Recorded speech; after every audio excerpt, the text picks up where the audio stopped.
Tahu daerah Sukabumi, Mas? Oh, sempet ngobrol. Ngobrol. Merinding gua, sumpah. Kalau bilang tahu sih nggak tahu, Pak. Tapi biasanya sih kalau udah patokan biasanya kita tahu. Gitu.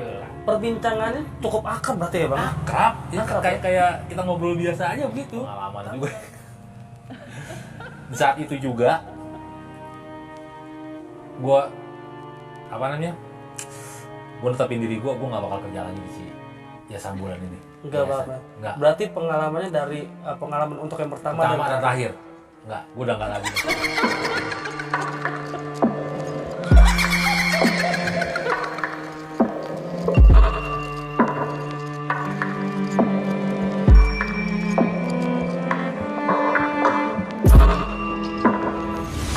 Alhamdulillah masih dikasih kesehatan, dan kali ini gua kedatangan narasiswa yang bakal menceritakan tentang kejadiannya waktu bekerja mengantar jenazah. Ada apa sih ceritanya? Nah, mungkin pengalaman kerjaan ini dari pertama untuk yang terakhir. Jadi ceritanya narasiswa gua dapat kerjaan mengantar jenazah menuju ke Pelabuhan Ratu. Di awal-awal perjalanan beliau ini tidak ada masalah, tapi di tengah perjalanan mulailah timbul yang namanya keganjilan. Mau tahu ceritanya seperti apa? Percaya nggak percaya? Inilah ruang pojok atas. Assalamualaikum warahmatullahi wabarakatuh. Waalaikumsalam warahmatullahi wabarakatuh. Narasiswa gua ini ada Bang Pandi dari alumni STM Muda Kandung 2001. Betul ya, Bang? Betul. Nah, Bang Pandi, ada kisah apa sih saat mengantar jenazah? Itu sekitar di tahun berapa? Itu sekitaran tahun 2011 pertengahan 2011 ya. Nah, Bang Pandi gimana ceritanya? Di saat itu posisi gue nih lagi nganggur. Jadi sempat kerja di suatu jasa transportasi terbesar di Jakarta. Dan rasa jenuh keluar. Oh, sempat nganggur ya? Sempat nganggur sekitaran 2 bulan 3 bulan gitu kan. Nganggur. Biasa kan di saat itu kan kita langganan koran di rumah kan. Oh ya, dulu masih koran ya. Nggak kayak sekarang Android itu gampang. Dulu ada BB, BlackBerry, tapi itu gue belum punya. Belum punya, masih handphone yang Nokia 3360 ya, yang ada radionya gitu kan. Internet bisa tapi radionya. Nah, singkat cerita, jenuh nih kan, gue belum dapat kerjaan kan, nganggur, pengen kerja iseng-iseng lah. Lihat koran lagi tuh kalau nggak salah Warta Kota. Warta Kota. Gue lihat, wah ada lowongan pekerjaan nih. Basic gue juga seorang driver pengemudi. Nah, ada lagi itu lowongan di salah satu yayasan jasa ambulans di bilangan Pondok Pinang, Jakarta Selatan. Ada lowongan di situ. Bismillah gue coba. Gue di saat itu juga, siang itu juga gue lengkapin tuh berkas-berkas lamaran gue juga. Lamaran dari ijazah, pengalaman yang sudah nih, gue lampirkan. Pagi sekitar jam 9 gue berangkat ke sana. Oh, berangkat ya, untuk ini besoknya ya. Ini besoknya gue berangkat ke sana. Bismillah deh, gue mau lamar kerja, mudah-mudahan ini rezeki gue. Gue berangkat ke sana, sampai di sana ya interview biasa seperti orang layaknya interview penerimaan kerja kan. Yang lamar kerja ya. Interview, pengalaman dilihat, menarik. Pak, ya biasa kan ditanya sekian gaji berapa gini. Oke, mereka setuju. Nanti kita telepon lagi kalau kita approve untuk misalnya Bapak diterima di yayasan kami. Oh ya, jadi belum ada keputusan tuh, Oke. Setelah dari sana, udah aku pulang.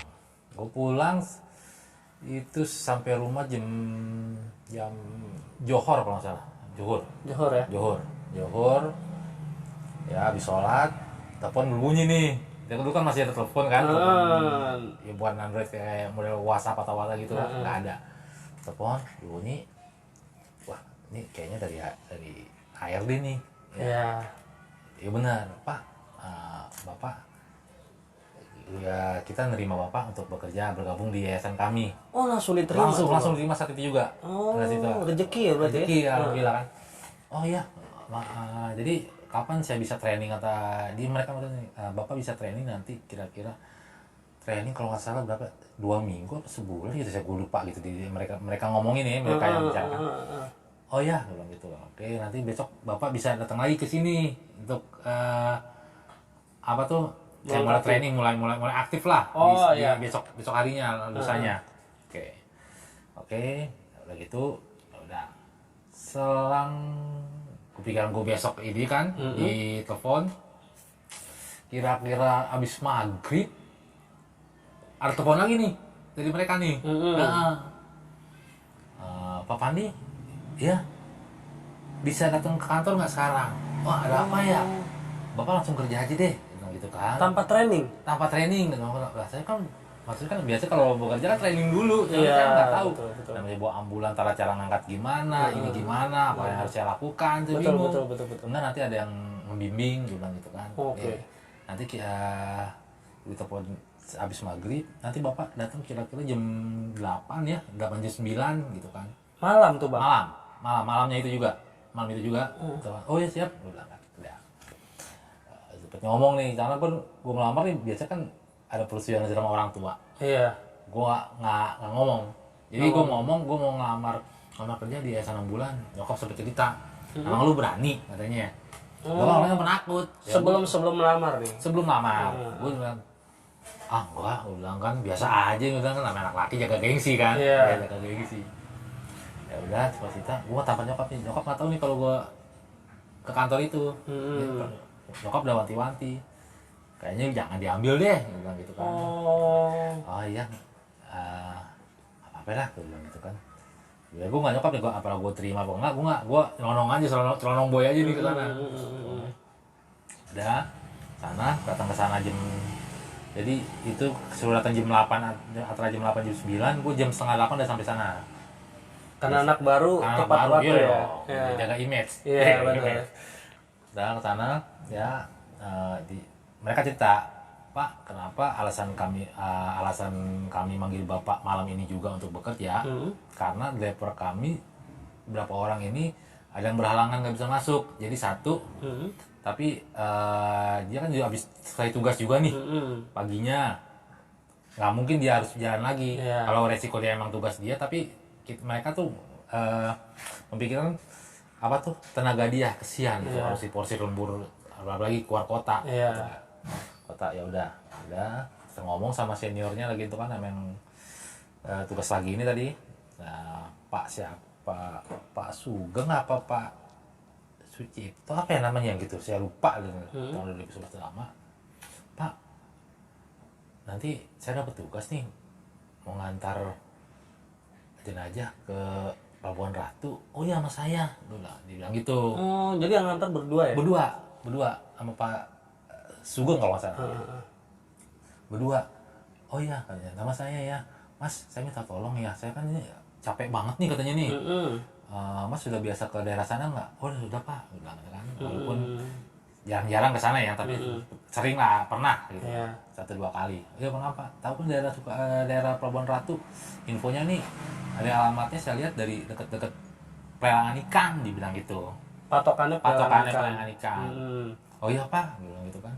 Ya nanti maaf Mas katanya, kalau saya tertidur itu kan karena saya lelah banget, nggak apa-apa Pak, tenang aja Pak, dia bilang gitu. Ya gue merasa gue mampu karena gue anak baru kan. Baru ya. Iya, harus menjolin gue mampu gitu.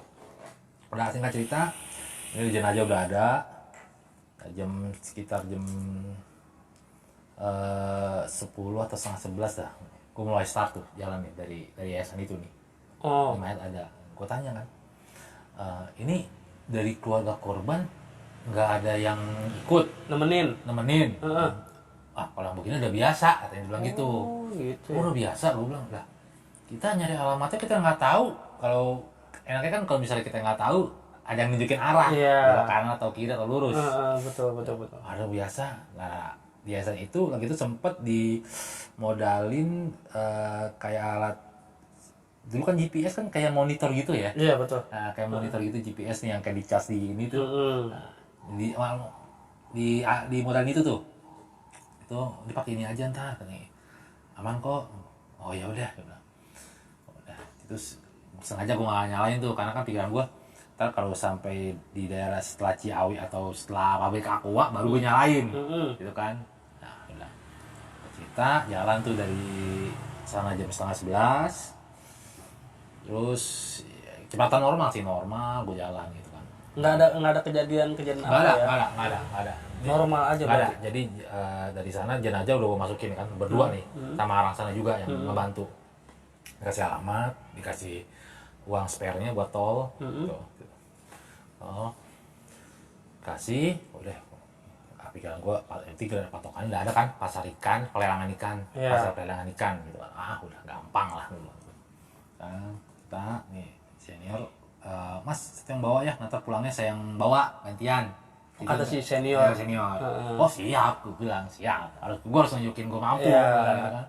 Pulang juga nggak apa-apa pak saya yang bawa pulangnya jangan ntar saya aja saya mau istirahat dulu ya apa kamu tahu kan kalau nggak tahu ntar bang kalau misalnya saya tertidur bangunin saya ya oh iya pak iya pak siap nggak bang udah jalan dari jam 10:30 terus jalan lancar nggak ada macet karena malam ya macet sampai di ke arah pabrik Aqua sempat macet tuh karena ada perbaikan jalan perbaikan jalan tuh bang lama sih itu perbaikan jalan lama lancar-lancar lagi setelah kok Cibadak atau apa ya gitu yang belok kanan mau belok kanan itu oh Cibadak ya lepas belok kanan itu mulai tuh rada-rada ganjil udah mulai ada tanda-tanda itu kan lewat kalau belok kanan tuh waktu itu kan masih sepi banget kan penerangan juga jarang sepi udah nih gue liat senior gue tidur nih yang ngebimbing gue nih tidur udah gue gak mau ganggu lah gue tunjukin gue mampu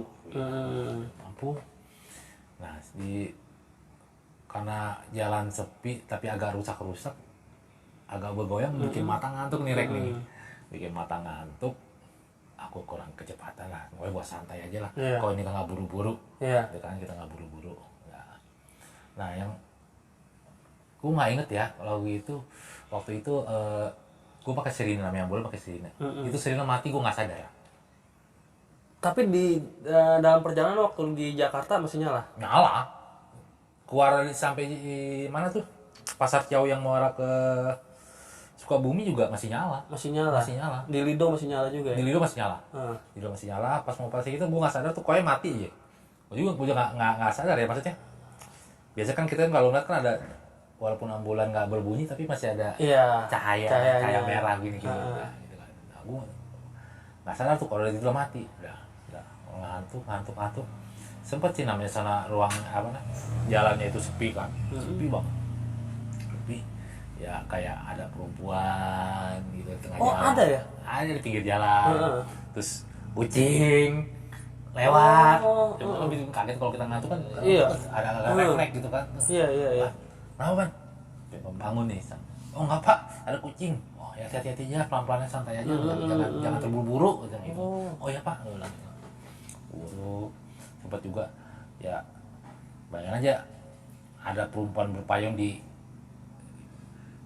samping kini kayak kebun atau hutan ya kayak gitu perempuan berpayung kan aneh sempat ada sosok wanita yang ada pakai payung gitu ada tapi gue ngilangin aja tuh gue gak peduli lah cuekin aja lah kalau kita takut kan kesannya gimana gitu namanya anak baru baru. Nah ini misteri yang paling menarik nih.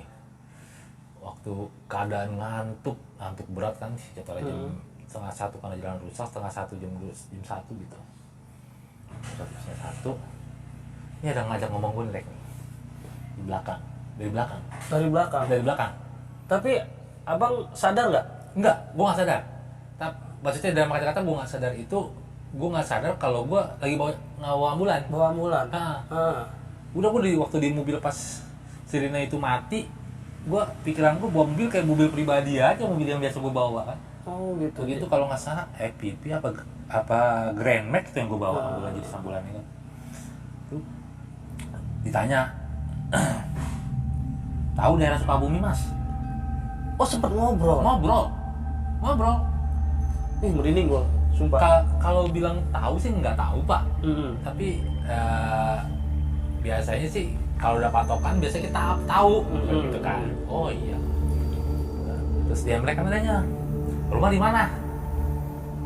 Gitu. Rumah di mana? Rumah udah Jaten pak, bilang gitu pak. Udah berkeluarga? Belum. Masih bujang. Carilah istri buat nemenin. Itu masih bujang kan? Iya. Nah, istri gak nemenin. Ah iya pak, nanti pak belum ketemu nih, bilang gitu kan. Iya. Selalu kan ada yang nemenin kan enak. Jadi kalau si mas pulang kerja ada yang nuangin air teh sama kopi, bilang gitu. Perbincangannya cukup akrab berarti ya bang? Akrab, ya kayak kita ngobrol biasa aja begitu. Tapi nggak ada tanda-tanda apa gitu. Nah itu yang gue bikin heran. Gue tuh di saat itu juga tuh gue nggak ngerasa gue bawa ambulan. Nengok kanan kiri Biasa, nengok kanan kiri biasa, tapi gue nggak nengok ke belakang. Iya. Gitu kan. Biasa kalau kita ngobrol. Kadang-kadang kan kita tuh kalau ngobrol sama seseorang di mobil atau di belakang, kita nggak mungkin kan ngobrol belakang ini bisa ketubruk ke depan. Iya. Udah biasa ya. Yang pikiran gue nih orang biasa gitu kan di belakang gitu kan. Nah, ngobrol tuh lama tuh tentang berapa hal ya maksudnya kayak nanyain pribadi lah gitu kan. Gitu. Nah, singkat cerita udah sampai dong nih sekitaran jam 2 atau setengah 3 gitu masih di daerah Pelabuhan Ratu ini. Nah, maksudnya pasar ikan ada kelihatan ikan nih. Belok ke kiri. Mungkin itu gang kali ya patokannya gitu. Di dalam hati gue nih. Ya, udah ada yang nungguin orang situ. Ada yang nungguin. Gue tanya silakan. Kakang dari Jakarta ya kang? Begitu kan? Iya. Gitu kan. Bawa jenazah Pak Asep. Baru tuh nyadar gue. Baru sadar kalau bawa ambulan. Bawa ambulan lagi baru sadar. Pak, iya tadi gue bawa ambulan ya, gue bilang gitu kan. Itu kan bawa ambulan sekarang gue bawa ambulan ini. Iya. Gue bawa jenazah. Gue bilang gitu kan. Terus gue ke tasnya, iya pak, almarhum Pak Asep. Iya pak, nih kita lagi nungguin tadi, kayak nyampenya iya. Soalnya kita dari Jakarta, tadi udah agak malam, udah apa-apa sih. Kita dari situ gue kepikiran tuh kan. Udah kepikiran aja tuh. Gue kepikiran, kok gue bawa ambulan, gue merasa kayak bawa mobil pribadi atau mobil biasa. Terus yang tadi gue ajak ngobrol ini siapa yang ngajak ngobrol gue? Sedangkan senior nggak mungkin tidur samping kan? Yang ini yang bimbing gue tidur. Udah gitu kan. Udah sampai di situ tuh udah jenazah udah dibantu dari rumah duka, dibantuin kan sama warga setempat tuh. Ya warga setempat ya kita minta senior turun minta tangan gini mandi ini ya. Van, kita ngomong sama gue nih, kita jangan langsung balik ya, gitu kan. Kata senior. Oh iya pak, kita bermalam aja dulu sini, gitu. Setidaknya abis subuh kita jalan lagi ke Jakarta. Oh, istirahat dulu ya. Karena kan sampai sana kira-kira di 2:30 tanggung kan. Nah, abis subuh aja kita jalan. Oh iya, disuguhin dah makanan sama kopi sama warga setempat itu ya, dekat rumah almarhum. Ya, bagus. Berpikir aku di situ. Tadi siapa? Tapi ente nggak sempat ngobrol, nggak sempat menceritakan ini sama senior? Nggak. Karena waktu itu ego gue muy tinggi ya. Gue menjaga ini. Gue anak baru, gue jangan seolah-olah gue takut sama gue ambulan. Oh gitu. Gue harus berani. Padahal berani tinggi gue takut banget nih. Tuh kan? Gue takut, gue bilang gitu kan. Gue takut. Terus sengaja tuh gue nggak cerita tuh. Udah habis sholat subuh, gue kembali ke Jakarta. Kan saya yang bawa aja katanya kan. Oh iya pak. Gue suruh tidur, gue gak tidur ya. Masih kepikiran ya, Pak? Masih kepikiran. Yang gue kepikiran itu, gue tadi ngomong sama siapa? Gue ngomong sama siapa ini? Gue bilang gitu kan. Ngobrol saking akrabnya. Emang sih durasi ngobrolan sih mungkin nggak lama ya. Tapi yang gue jadi pertanyaan, gue mau tadi ngobrol sama siapa? Mungkin nggak sih bang, sosok suara itu menemani abang dalam perjalanan agar tidak ngantuk?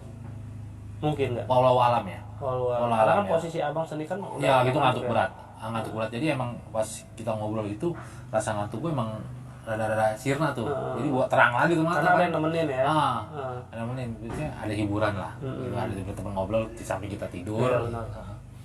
Aku dari Pelabuhan Ratu kembali ke yayasan itu, ini dalam diri gue bertanya nih, ini siapa yang ngajak ngobrol gua? Masih kepikiran masih Jakarta. kepikiran juga sampai ke pool itu pagi jam 8 setengah 9 gitu kan, karena macet kan. Jam setengah 9 sampai mikir lagi, pas aku pulang dulu ya, pulang. Terus kata orang yayasan, Mas kita call lagi ya kalau misalnya ini Mas istirahatnya dulu atau besok pagi balik lagi ke sini nggak apa-apa. Oh iya, siap. Nah, sampai perjalanan tuh Rek, gua di motor tuh gua masih mikiran itu, kepikiran ya. Tadi ngobrol sama siapa ya? Masih nggak percaya saudara kejadian-kejadian itu. Masih nggak percaya. Kok ini apa ya? Pengalaman mistis gue nih kayak apa ambulan gitu kan? Kok begini amat? Serem juga ini, gue bilang gitu kan. Kalau pikir-pikir, dah sampai rumah nyokap nanyain dari mana lu? Pagi pulang, malam pulang. Main lu ya? Main ke ya kampungan gue daerah Buncit kan, masa kecil gue. Enggak, diskut juga. Lu kerja di mana? Ambulan. Gua ambulan. Lah, udah ngambil. Kan kemarin baru interview. Iya. Gua udah disuruh kerja aja malam. Ya tadi Arjen dia bilang gitu. Nggak ada orang lagi, dia bilang gitu. Oh iya. Terus nyokap kan bikinin teh kan. Dia minum teh lu dah katanya gitu. Nah, mau tidur apa enggak? Ntar lu dah, gua bilang. Masih kepikiran apaan? Aku cerita ke nyokap tuh. Oh cerita ke nyokap. Waktu itu sama bokap juga, almarhum. Ada bokap, gue cerita juga. Bokap gue cerita kacangnya saja nih. Iya. Hai. Belum. Kenapa ya? Ngomong gitu kan. Dan ntar ayah ceritain dah katanya kalau mau tidur dulu dah. Oh masih penasaran gue nih kan. Makin nggak bisa tidur ya. Kenapa sih ya? Ngomong gitu. Ya.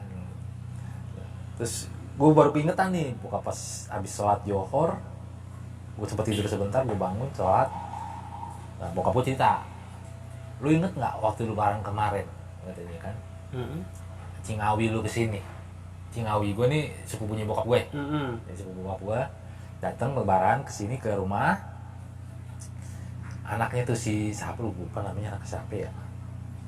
Anaknya kan jadi supir di Yayasan Kamboja yang di depan PMD itu. Iya, pasar Minggu ya. Dia cerita begini. Oh iya, gue baru inget Rek. Gue baru inget situ. Emang tuh sepupu bokap gue ini punya anak supir ambulan juga di satu yayasan di pasar Minggu. Jadi tadi banyak banget hal-hal mistis nih. Hal mistis kayak yang seperti yang diajak ngobrol sama jenazah, terus mobil terkadang mati sendiri.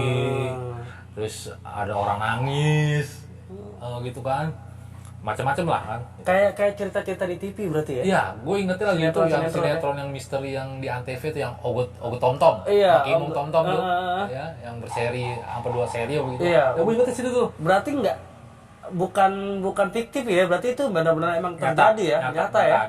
Nyata bener. Dan kalau gue juga sempat mungkin kesombongan diriku juga kali ya. Gue berpikir saat itu, film beneran ini. Bisa kan aja dibikin dibumbu-bumbuin yang sebenarnya menarik, sedikit serem ya. Ternyata emang benar adanya. Benar adanya. Dan settingan kalau gue lihat, gue sempet ngeliat lagi kan sebetulnya seperti ditayangin juga di Antv juga kan, yang kisah misteri itu kan di era-era tahun pertengahan 90 apa. Iya, pokoknya tahun 90-an akhiran ya. Iya, 90-an akhiran. Dan yang lagi tuh di era 12 tuh kisah misteri. Gue lihat lagi tuh pas banget tuh.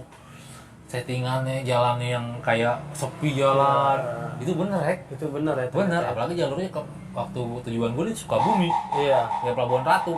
Jalur sepi itu kan. Kalau misalkan siang itu sebelah ininya jurang tuh Bang. Kalau misalkan siang itu kelihatan jurang. Iya. Pokoknya aduh kurang. Ini pengalaman juga. Saat itu juga gue netepin diri gue nggak bakal kerja lagi di jasa ambulan ini. Enggak apa-apa. Enggak. Berarti pengalamannya dari pengalaman untuk yang pertama dan terakhir. Enggak, gue udah enggak lagi deh. Karena gue orang penakut. Gue habis itu gue penakut, asli penakut banget. Walaupun sempet kejadian pernah gue alamin gitu kan. Dan itu menjadi pembelajaran gue. Gue nggak mau ngulangin lagi yang udah kayak begini, gitu loh. Dari situ, terus dari pihak yayasan udah nelfon, Pak, masuk gini-gini. Mohon maaf, saya nggak bisa ngelanjutin lagi kerjanya. Tapi ini uang jasa bapak yang kemarin nganter kan namanya kan ada jasanya kan. Ini kita gimana mas, mau kita transfer? Ya nggak usah deh. Gue bilang malah nggak diambil ya? Gue ngambil karena gue udah malas lagi ke sono. Gue kalau ngeliat ambulan sampai sekarang nggak ada gimana ya. Ada trauma berarti ya? Kalau dibilang trauma sih enggak, tapi cepet kepikiran aja. Kepikiran kalau misalnya kayak jalan nih bulan ambulan, apalagi bulan putih kan. Belum lihat, wah gue kemarin dulu gue pernah kejadian mistis seperti ini gitu loh di sini di ambulan. Kepikiran. Jadi kepikiran terus ya sampai saat ini ya. Sampai saat ini. Jadi kalau ambulannya hitam gitu gue masih berani dah. Masih gue ini kayak kemarin kan bokap gue meninggal juga ambulan hitam. Gue nemenin lah, gue berani lah. Gitu. Terus kalau ambulan putih gue rada kayak apa ya? Rada mistisnya tuh kembali terulang lagi, Rek. Mikirin lagi gitu. Oke banget, ceritanya seru banget Bang Pandi. Karena pengalaman membawa jenazah saat bekerja di mobil ambulan, hal-hal mistis itu terjadi ya. Mistis pasti terjadi. Jadi ini bukan cerita settingan yang kayak di TV-TV, ternyata memang cerita itu adalah benar adanya. Benar ada. Nah, terima kasih banget Bang Pandi sudah mampir di channelnya Ruang Pojok Atas. Minta supportnya agar channel ini juga makin berkembang dan berkembang lagi. Dan buat teman-teman Ruang Pojok Atas, jangan lupa di like, subscribe, dan share ya. Pokoknya gue bakalan datangin lagi narakisah yang bakal menceritakan pengalamannya tentang mistisnya waktu kejadian-kejadian tempo dulu. Buat semuanya, terakhir gue ucapin wassalamualaikum warahmatullahi wabarakatuh.